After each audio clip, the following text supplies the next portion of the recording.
6장 17절에서 18절에 보면은 그러므로 너희는 그들 중에서 나와서 따로 있고 부정한 것을 만지지 말라. 내가 너희를 영접하여 너희에게 아버지가 되고 너희는 내게 자녀가 되리라.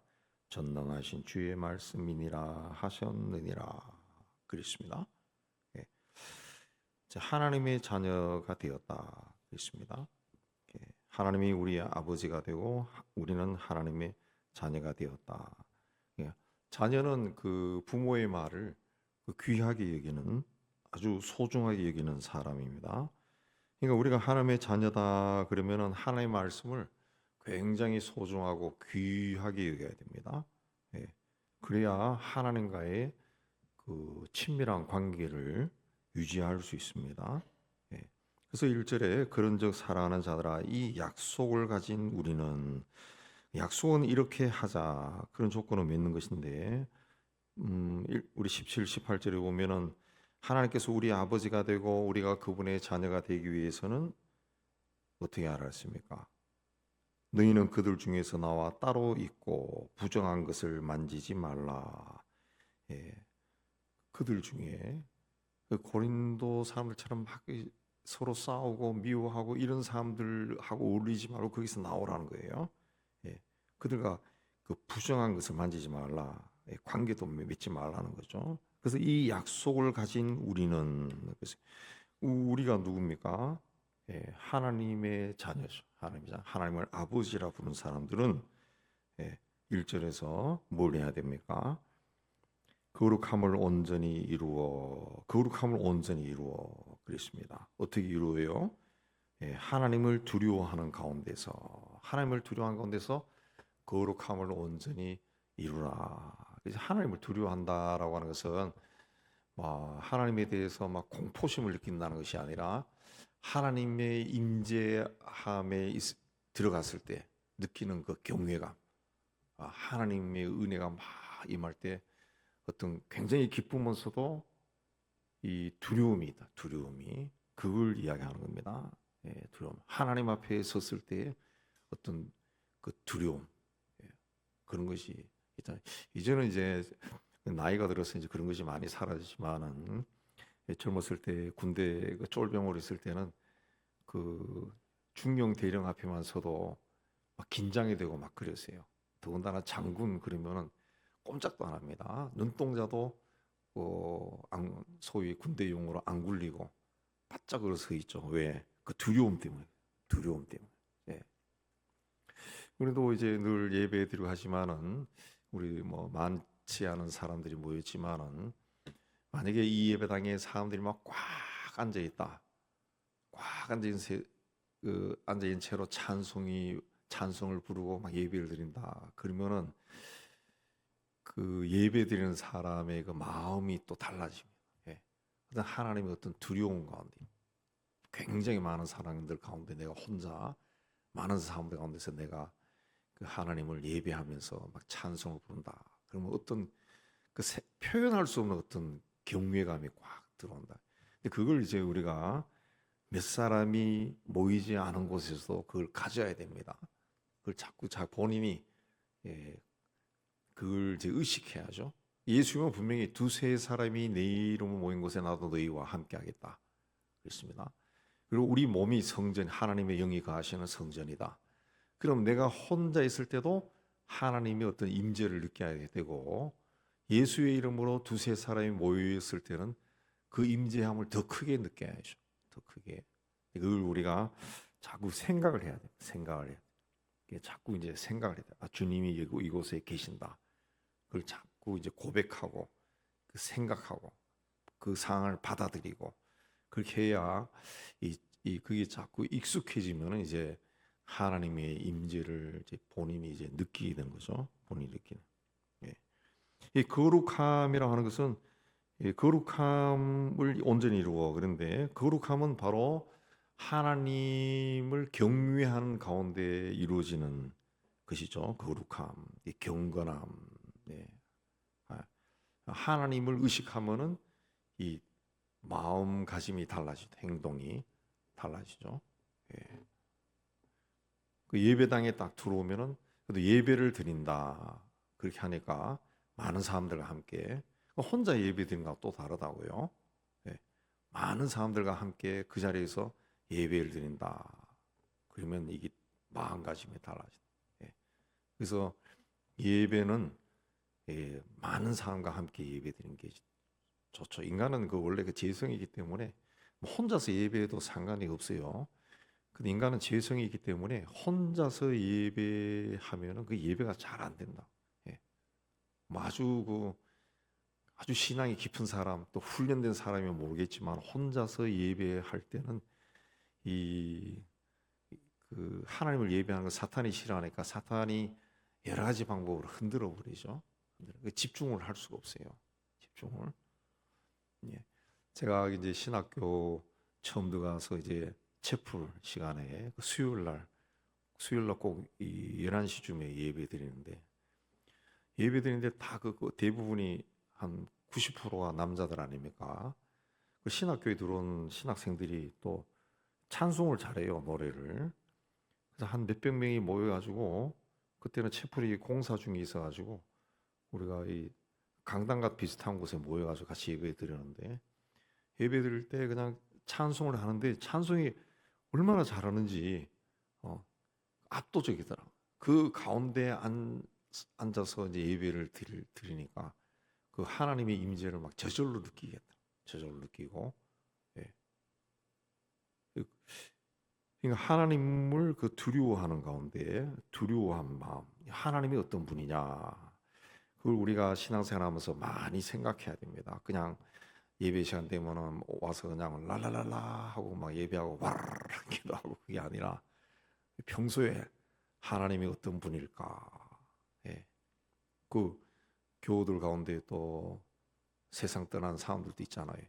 그 생각하면서 뭐 다 천국 간다고 알고 있지만은 저 사람은 어디로 갔을까? 어떻게 갔을까? 어떤 모습으로 가서 지금 어떻게 있을까? 그런 걸 생각하는 거죠. 그 생각하고 그렇게 하면은 하나님은 창조주시다. 예. 하나님이 나도 지으셨고 나를 세상에 보내셨구나. 그걸 자꾸 느끼는 거죠. 근데 그것들이 이제 자기인데 쌓여야 하나님 그러면은 경외하는 마음이 일어나오는 거죠. 예. 그래서 하나님을 두려워하는 가운데 거룩함을 온전히 이루라. 근데 하나님을 경외하는 마음이 없으면은 거룩한 마음이 생기지 않은 거죠. 예. 온전히 이루라. 적극적으로 추구하라. 그렇게 하라는 거죠. 그렇게 적극적으로 살라.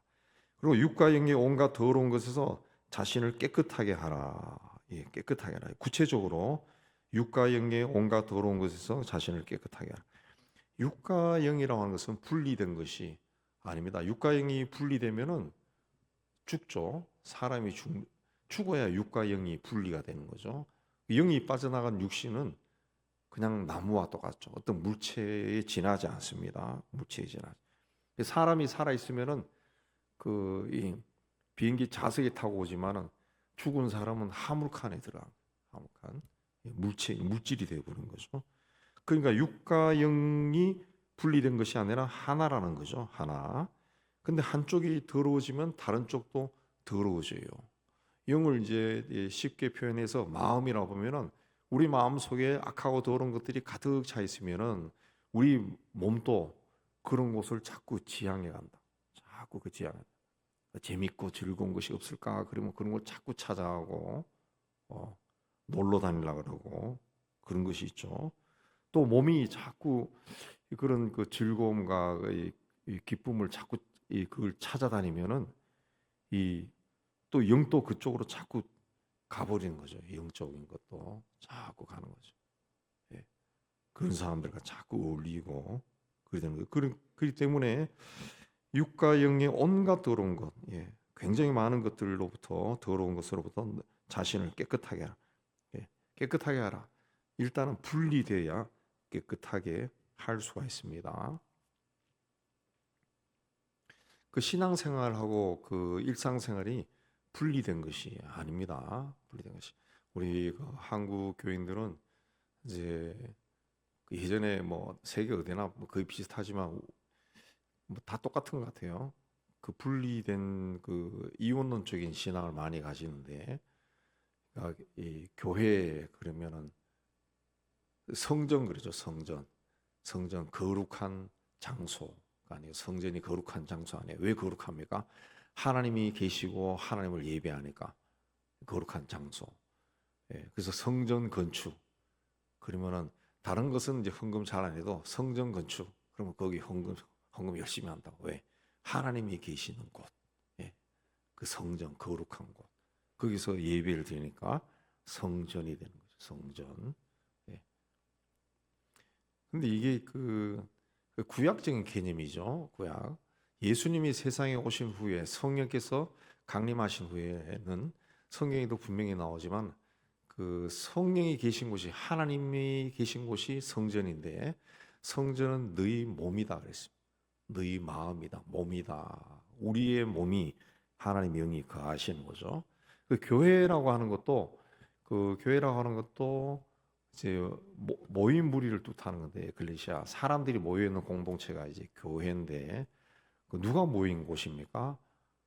하나님의 영이 있는 사람들이 모인 곳이에요. 모인 곳. 그러니까 이 건물로서의 교회가 아니라 그 예수의 이름으로 모인 자체가 그 교회가 되는 거죠. 교회가 되는. 예, 교회가 되는. 근데 우리는 그 이원론적 신앙이다라고 하는 것은 뭐냐 하면은 꼭 예배당 안에 들어가서 하는 것. 그러니까 주일날 교회에 나가서 하는 것이 신앙적인 신앙생활이고 평일에 세상 속에서 있는 것은 신앙 그것과는 좀 떨어진 걸로 많이 생각하고 세상 일이다. 세상과 신앙을 자꾸 분리시키려고 한다. 근데 그 예수님이 십자가에 죽으시고 부활하신 후에 성령이 그 세상에 강림하신 후에는 우리가 세상에서 성령 하나님과 함께 동행하고 있어요. 임마누엘로. 내가 걸어가는 곳이 다 하나님이 나와 함께 가고 있는 곳이라. 그러니까 이 성령 시대에는 예배당하고 세상이 분리가 되지 않는 거예요. 분리가 되지 않아요. 그럼 신앙생활은 예배당에 와서 하는 것만이 아니라 실생활도 신앙생활이 돼야 된다. 예, 신앙적으로 살아야 되는 거죠. 예, 그러니까 세상적인 가치관으로 세상에서 살면 안 된다는 거죠. 예, 복음적인 가치관으로 세상에서 살아야 된다는 거죠. 예, 그래서 하지 말아야 할 말은 하지 말고 하지 말아야 할 행동하지 말고 하나님이 기뻐하는 말을 하고 행동을 하고 생활을 하고 그래서 구약에서 가르치고 신약에서도 가르치는 정직하고 의롭고 그렇게 사는 삶이 그 교회에서만이 아니라 세상에서도 우리가 살아야 되는 거죠. 세상에서. 그래서 육과 영이 온갖 더러운 것에서 자신을 깨끗하게 하자. 그렇게 한 겁니다. 육이 더러워지면 영도 더러워지는 거죠. 예. 왜 이런 말을 했는가 하면 고린도 교회에 음행과 우상 숭배하면서 육과 영을 더럽힌 자들이 많았다는 거죠. 많았다. 예. 그래서 그러한 자들로부터 너 자신을 먼저 분리하라는 거죠. 나오라 그랬습니다. 나와서 따로 있어라. 나오라는 거죠. 나오라. 떠나라고 한 거죠. 그 초대교회뿐만 아니라 기독교 2000년 역사에서 복음이 처음 전파될 때는 예수를 믿고 그리스도인이 된다라는 것은 그 자신의 그 기존 공동체에서 떠나는 것을 의미했습니다. 떠나는 거예요. 지금까지 살고 있던 자기가 가지고 있던 모든 가치관을 버리는 것을 의미했다. 버리는 것을. 예. 그래서 충돌이 있었죠. 기존 문화와 우리나라도 그 충돌이 많았죠. 제사 못 지내게 하고 막 그러니까 예수 믿는 며느리가 믿지 않은 집에 들어가서 막 구박받고 막 쫓겨나기도 하고 그런 일도 있었고. 그래서 우리 처음 복음이 전파될 때는 우리 예수 믿는 사람들이 그 상투를 잘라버리는 그런 일도 있었다. 그 저희 할아버지도 예수 처음 믿고 상투 잘라버리고 머리 단발하고 그때부터 돌아가실 때까지 그 모습 그대로 사셨는데 그러니까 자신의 어떤 기존 공동체에서 나오는 겁니다. 예. 이 바울이 그 에베소에서 전도를 할 때 그 아데미 신상의 모형을 만들어 파는 데메드리오라고 하는 사람이, 기술자가 이 사람들을 막 선동했어요. 우리가 지금까지 이렇게 풍요롭게 잘 사는 것은 이 아데미 신상을 팔아가지고 잘 사는 건데, 저 사람이 이 아데미 신상이 우상이라고 한다. 이제 우리가 이제 생활이 이제 끊기게 생겼다. 이게 무슨 일이냐? 저 나쁜 놈. 그래서 선동을 해가지고 막 폭동이 일어났죠. 폭동이 일어났어요. 그냥 많은 사람들이 에베소에서 복음을 들은 사람들이 그 정리를 하기 시작한 거죠. 그러니까 막 이게 뭐야 하고 막 폭동이 일어난 거죠. 폭동.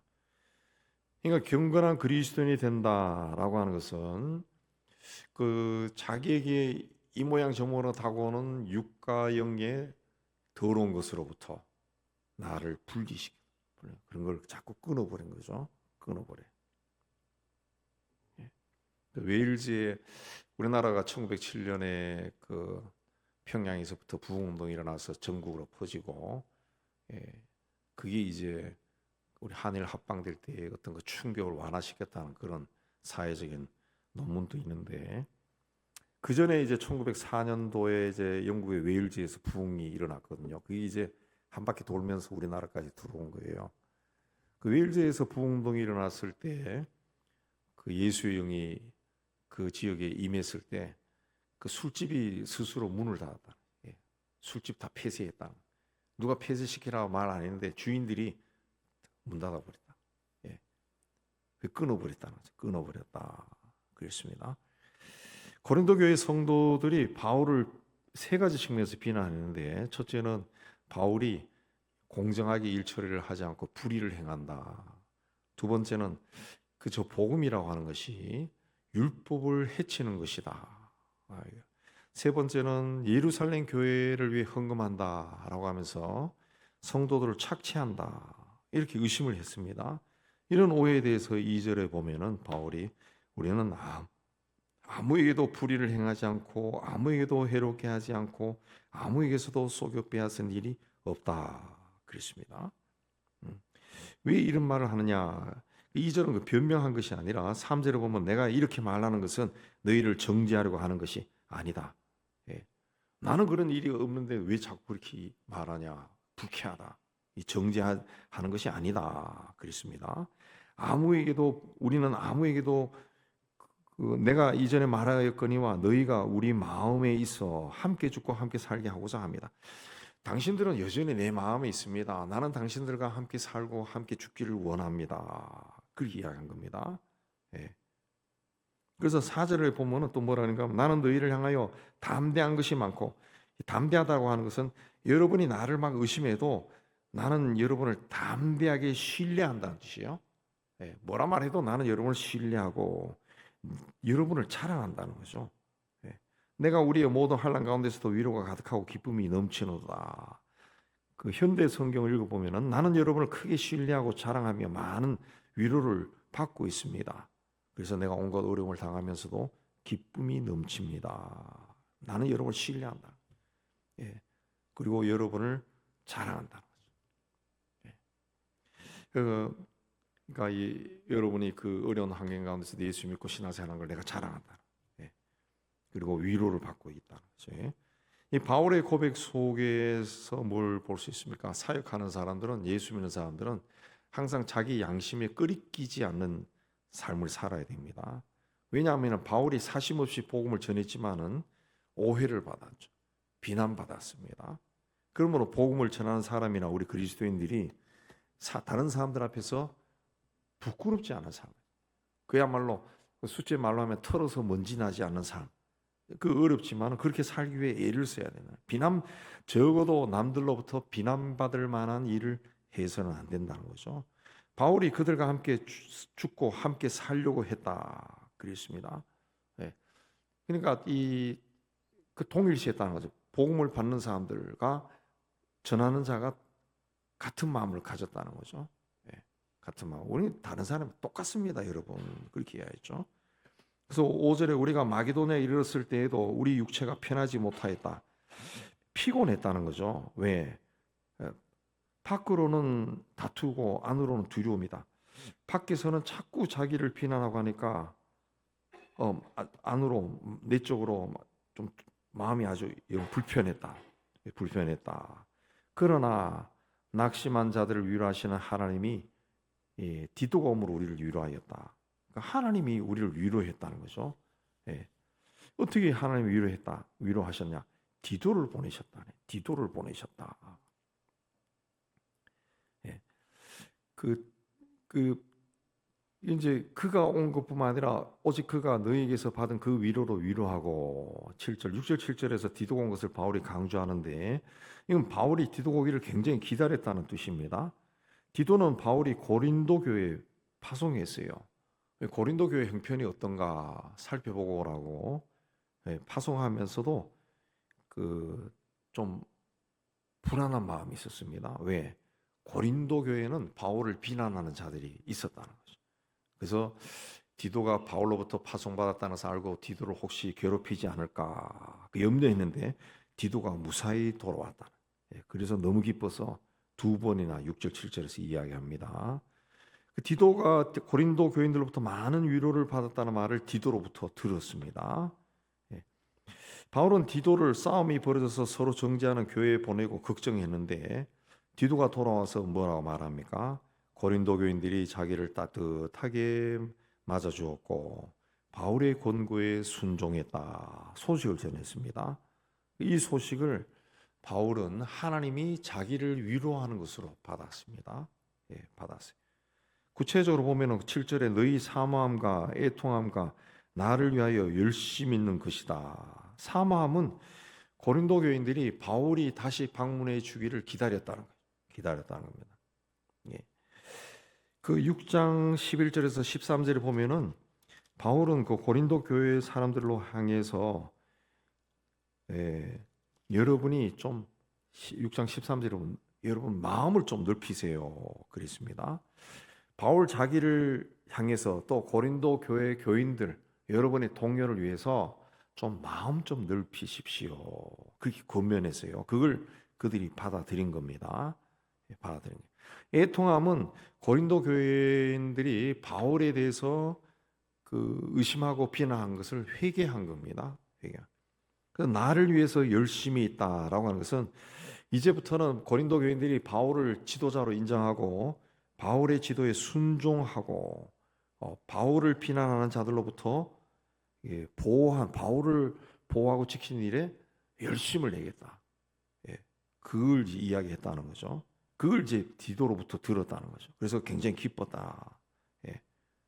걱정스러운 마음에 디도를 파송했는데 디도로부터 이런 소식을 들어서 굉장히 기뻤다. 그랬습니다. 바울이 디도를 고린도에 보낼 때 고린도 교회 내에 자기를 비난하는 사람들이 있다라는 것을 디도에게 말하지 않고 고린도 교인들에 대해서 좋은 이야기만 했습니다. 근데 고린도에 간 디도가 교인들로부터 해를 입으면 상처를 받을 것이고 바울이 고린도 교인들을 자랑한 것이 부끄러움이 되었을 겁니다.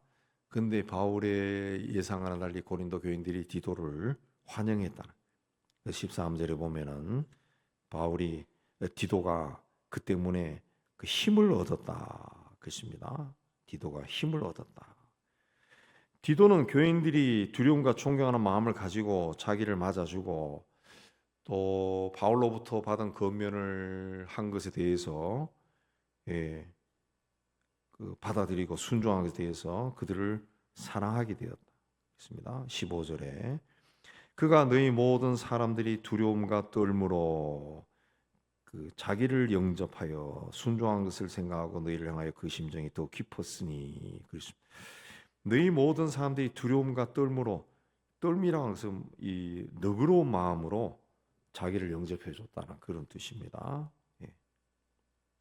그래서 16절에 내가 범사에 너희를 신뢰하게 되었다. 내가 너희를 조금 좀 불안한 마음이 있었는데 디도의 이야기를 들으니까 여러분이 그렇게 해줬다는 소식 들으니까 내가 여러분을 신뢰할 수 있어 너무 기쁘다. 내 마음이 너무 기쁘다. 그랬어요. 영적인 공동체에서 가장 중요한 것은 서로 신뢰하는 겁니다. 서로 신뢰하는 거. 정말 신뢰하는 겁니다.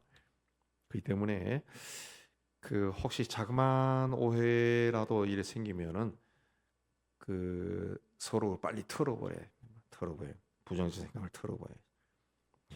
그 8절에 보면은 그러므로 내가 편지로 너희를 근심하게 한 것을 후회하였으나 지금은 후회하지 않으면 그 편지가 너희로 잠시만 근심하게 한 줄 알미라. 편지로 근심하게 한 것을 후회했다. 이 말은 뭔가 하면은 바울이 고린도 교회에 아주 준엄한 어조로 좀 책망한 겁니다. 그렇게 하고 난 다음에 본인이 표현이 너무 강해서 아유 이 사람들이 또 상처받지 않을까 후회했다는 거죠. 근데 지금은 후회하지 않는다 그랬습니다. 그 이유는 고린도 교인들이 그 편지를 받고 좀 충격을 받았어요. 충격을 받았지만은 깨달았다는 거죠. 우리가 그렇게 잘못을 했구나. 그렇게 하는 것이 잘못된 것이구나. 그래서 바울 선생이 이렇게 좀 말씀하셨구나. 깨달았다는 거죠. 깨달았다. 그래서 회개했다는 거죠. 그래서 후회하지 않는다. 그것이 오히려 하나님의 뜻이었구나 깨달은 거죠. 그래서 9절에 보면은 내가 지금 기뻐하면 너희로 근심하게 한 까닭이 아니요 도리어 너희가 근심함으로 회개함에 이른 까닭이라. 너희가 하나님의 뜻대로 근심하게 된 것은 우리에게서 아무 해도 받지 않게 하려 하나님의 뜻이었다는 거죠.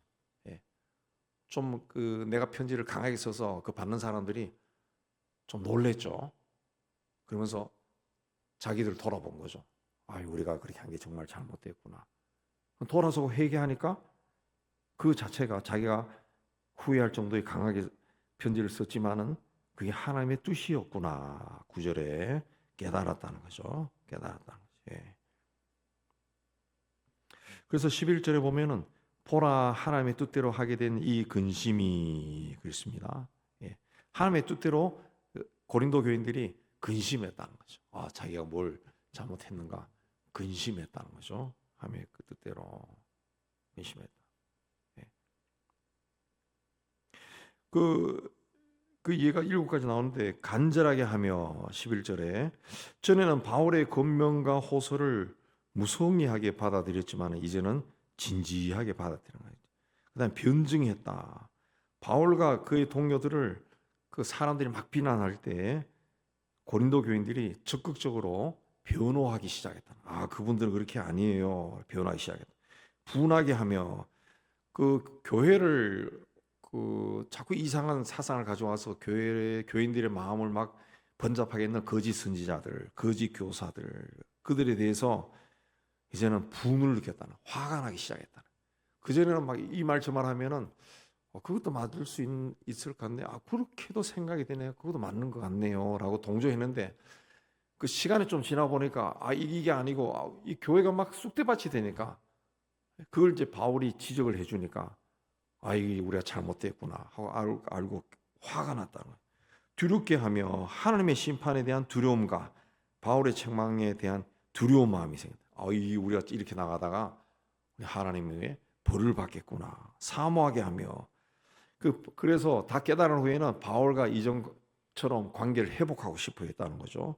열심 있게 하며 전과는 다르게 이 죄가 뭔지 분별도 못했지만은 한번 바울의 편지를 받고 난 다음에 이게 정말 잘못된 것이구나 깨닫고 그걸 멀리하고 오히려 바울의 가르침을 따르게 되었다라는 게 열심히 있게 따르게 되었다. 벌나게 했다.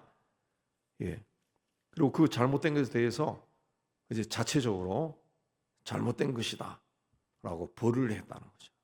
징계를 해서 하나님의 공의를 세워 나갔다. 바울은 이 고린도 교인들이 하나님의 영이 거하시는 공동체로서 거룩함을 회복하기 위해 행한 노력을 굉장히 기뻐합니다. 굉장히 기뻐합니다. 이게 자기가 염려해서 디도도 보내고 했는데 사실 디도로부터 이야기를 들으니까 다시 교회의 모습을 회복한 것에 대해서 굉장히 기쁘다. 그 일을 하는 여러분을 내가 범사에 신뢰합니다. 이렇게 해서 편지를 마무리합니다. 교회가 교회다운 모습을 가지게 되는 것은 하나님의 거룩성을 지키는 겁니다. 하나님의 거룩성.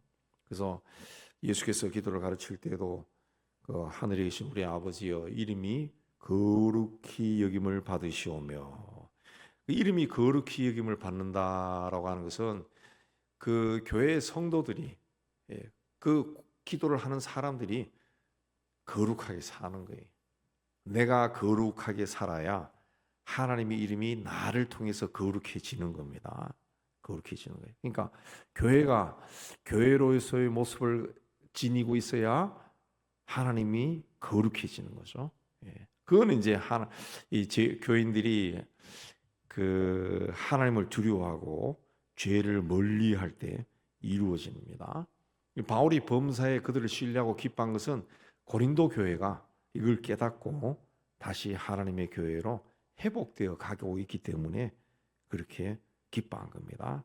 우리 교회도 하나님이 교회로 온전히 세워져서 하나님 보실 때 기뻐하고 성도들이 볼 때도 기뻐하는 그런 거룩한 교회로 세워지기를 주의 이름으로 축복합니다.